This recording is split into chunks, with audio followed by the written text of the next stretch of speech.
Okay, how are we doing? It's me and the bear doing a hang, and today we're going to show you a rocker from this album, Aerosmith's live bootleg.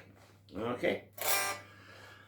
Now, this is a song that was written by one Richie Super, who then did quite a considerable amount of time in a federal institution, where I believe his guards were extremely hacked off that he was making enormous sums of money whilst behind bars for the song he wrote for Aerosmith, which is on this album. It's on a lot of Aerosmith best ofs, live albums, compilations, and it really is, it's one of my favourites of Aerosmith, but you know, I've got about 30 Aerosmith favourites, right?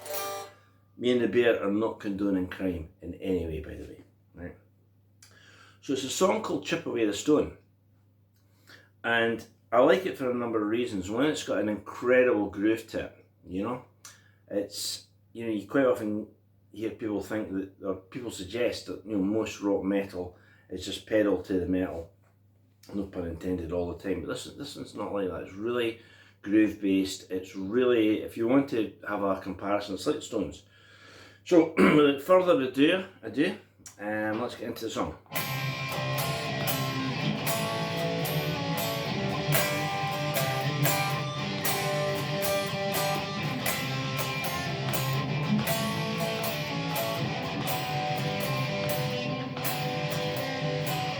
Right, that's the intro. Now you'll notice I played it different the second time to the first time. So the first time is like a one finger C chord. So it's that, but without the bass note, right? And then we hammer on, you know, like we're playing Brown Sugar. Right? So, right, and take that whole shape down to the A. Now you have got the bass note. And then G. So you see the relation between the three chords is exactly the same. If you want, it's C, F, C, A, D, A, G, C, G, G. Right? Second time I did this.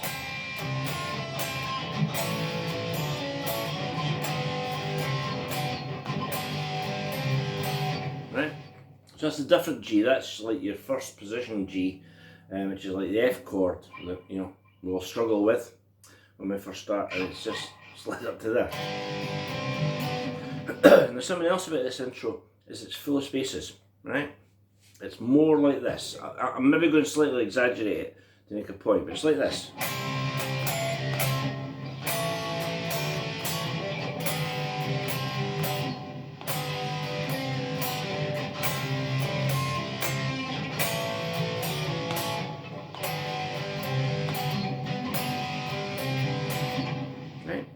So there's big spaces between the chords that give it the whole kind of groove.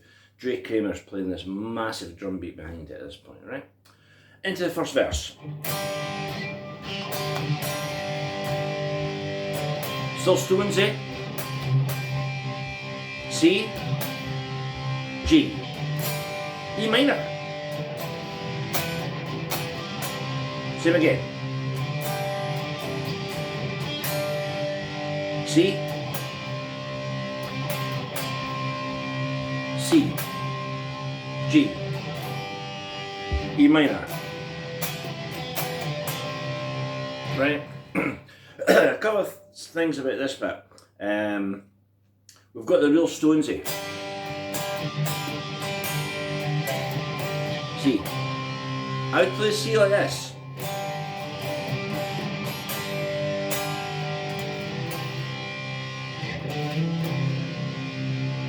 See what I mean? So we're playing the third, which is E, on the bottom. Like that. Like a lot of Stax records, like a lot of soul records. So we've got other guitar.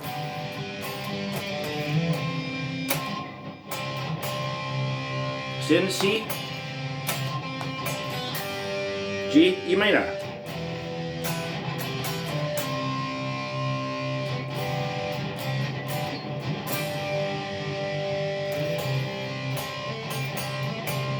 Stay in the C, G, E minor,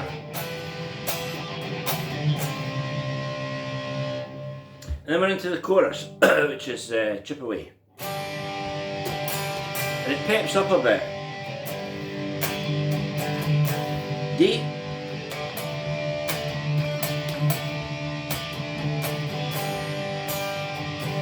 this is Chip Away, that's what I'm gonna do.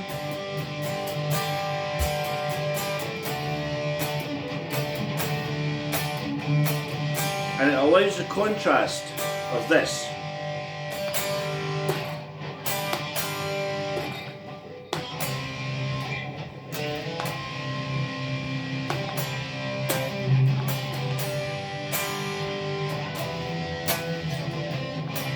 That's where the boys all come around, right? So when I was playing the G there, it's hard not to think of Honky Tonk Women, you know. You know? And it has got a real Stonesy feel, as I mentioned earlier, right? So that's the verse and the chorus. The verses are the bit that has the E minor, and the chorus is G to D bit. So the Chip Away.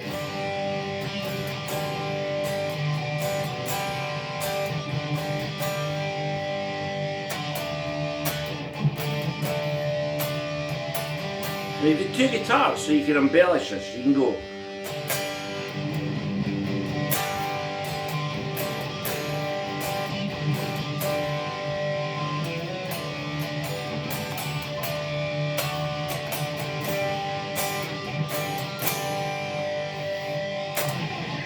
It's rock and roll, you can do what you like, right? So far, we've got the verse and the chorus. In 2 minutes, after a quick drink of tea, I'm going to show you Joe Perry's solo, and I'm going to show you the clever bit.